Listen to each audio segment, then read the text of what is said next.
அவங்களுக்கு ஒதுக்கப்பட்டிருக்கக்கூடிய விசில் சின்னம் ஊழலுக்கு எதிரான ஒழிக்கும் அப்படிங்கிற மாதிரி பேசியிருக்கிறார். இதான் நிறைய 2 நாள் ஏடிஎம்கே அந்த ஐடிவிங்கில இருந்து போட்டிருக்காங்களா, அதை எடுத்து படிச்சு அதையே போடுங்க. அவ்வளவுதான். ஊழலுக்கு எதிராக அந்த விசில் ஒழிக்கும்னு நினைக்கிறீங்களா? அதான் நாட்டு மக்களுக்கு எல்லாருக்குமே தெரியும். என்னுடைய சொந்த கட்சிக்காரங்க இறந்ததுக்கு என்னன்னு கேட்கல. தமிழ்நாடு அரசு, தமிழக முதல்வர் அந்த வழக்கு சம்பந்தமாட்டு ஒரு சிறப்பு புலனாய்வு குழு தலைமையில நம்முடைய அஸ்ரா கார்கினே பழைய நம்ம எஸ்பி தலைமையில போட்டு விசாரணை தொடங்கி நடந்துகிட்டு இருந்து நம்ம நடிகர் விஜய என்ன செய்யல, விசாரணைக்கும் கூப்பிடல, அவர் மேல வழக்கும் பதிவு பண்ணல, என்னை கைது செய்து பாருன்னு சொன்னாங்க.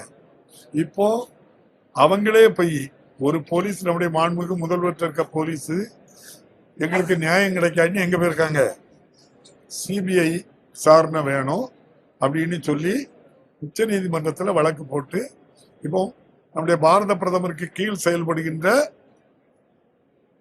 நம்ம சிபிஐ விசாரணை கேட்டிருக்காங்க. அவங்க நோட்டீஸ் அனுப்பியிருக்காங்க. போய் விசாரணைக்கு போயிட்டு தனி விமானத்தில் போயிட்டு வராங்க, வந்துகிட்டு இருக்காங்க. அப்போ ஒரு ஒரு நம்முடைய அந்த விசாரணை அமைப்பு வந்து தமிழ்நாடு போலீஸ் இதை நம்பாம பாரத பிரதமருடைய போர்ஸ் எங்களை விசாரிக்கணும்னு சொல்றாங்க. இதுல இருந்தே உங்களுக்கு தெரியுதா அவங்க யார் ஆளு?